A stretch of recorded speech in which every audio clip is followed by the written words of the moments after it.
Hi, and welcome back to another tutorial video. Today I will be teaching you everything you need to know about shading. So without wasting any time, let's get started.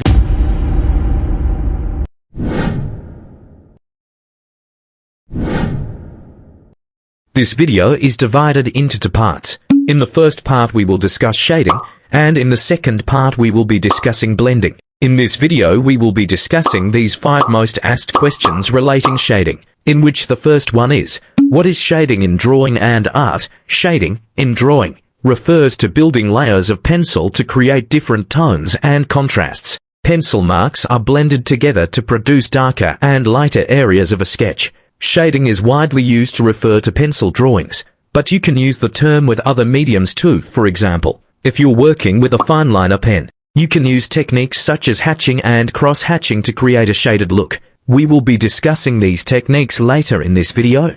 Another question, which is related to this question is, why is shading important in drawing? When it's done well, shading can make drawings look three-dimensional with a variety of textures. Shading can also be used to mimic light and shadow within a picture, which will make your subject leap from the page. Number 2, the difference between values. Tone and contrast. If you're new to art, you've probably come across terms such as values, tone and contrast, but what do they actually mean? And what's the difference between them? Here are some quick definitions to help you understand these essential art terms. Value refers to how light or dark a specific color can be. A good way to think of this is to imagine a blob of blue paint. If you added white or black paint to it, you would be able to make a whole gradient of different blues, ranging from light to dark. It's exactly the same with pencil shading. You should be able to create both light and dark values. With your pencil, the lightest tone is the highest value and the darkest tone is the lowest. Tone is similar in meaning to value. It simply describes how light or dark a color is easy to remember. And the last one is contrast. Contrast is when two opposite values are positioned next to each other within a drawing. For example, if you put a color with a dark tone next to a light one, then you've created contrast. Contrast is an important concept to understand when it comes to shading. If there is not enough contrast in your drawing, then it won't stand out. Number 3, how to shade. Shading involves building up layers of pencil markings to create a drawing with multiple dimensions. If you want to become a pro in shading 3D objects, then firstly start from shading a perfect sphere.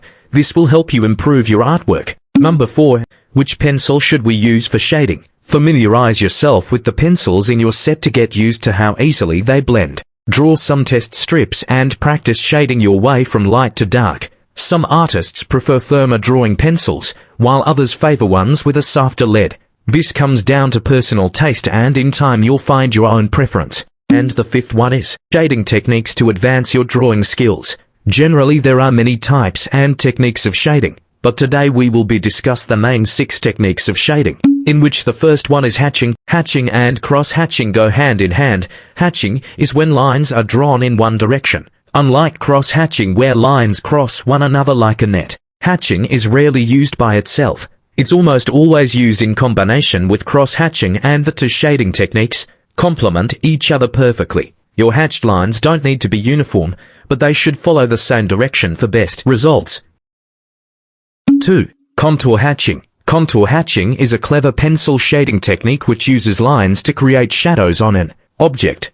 Like the name suggests, contour hatching is used to follow the shape of your drawing just like the contours on a map.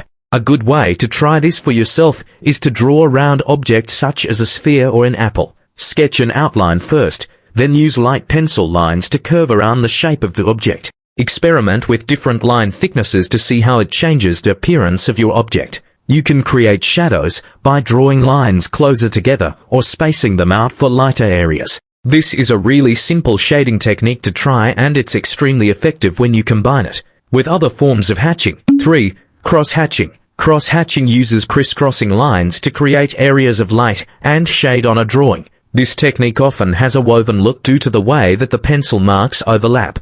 This shading technique has been popular with artists throughout history. It's a brilliant shading technique to use if you want to produce a drawing that's textured with a rustic feel, rather than achieving a more polished and blended look. When you're cross-hatching, it's best to work from light to dark. Begin by lightly cross-hatching your drawing. Firmer H pencils are perfect for this. Then gradually add further cross-hatched layers over the top. Softer pencils can be better for the darker parts of your drawing. It's important to remember that your lines don't need to be rigidly straight. You can curve them to suit the shape of whatever you choose to draw. Create patches of cross-hatching in various sizes to fill the space. Tilt them at different angles and later them on top of each other. You can draw lines far apart on the lighter parts of your drawing or pull them closer together for the darker tones. Cross-hatching is a versatile technique and it can be adapted to most topics. Number 4. Scribbling.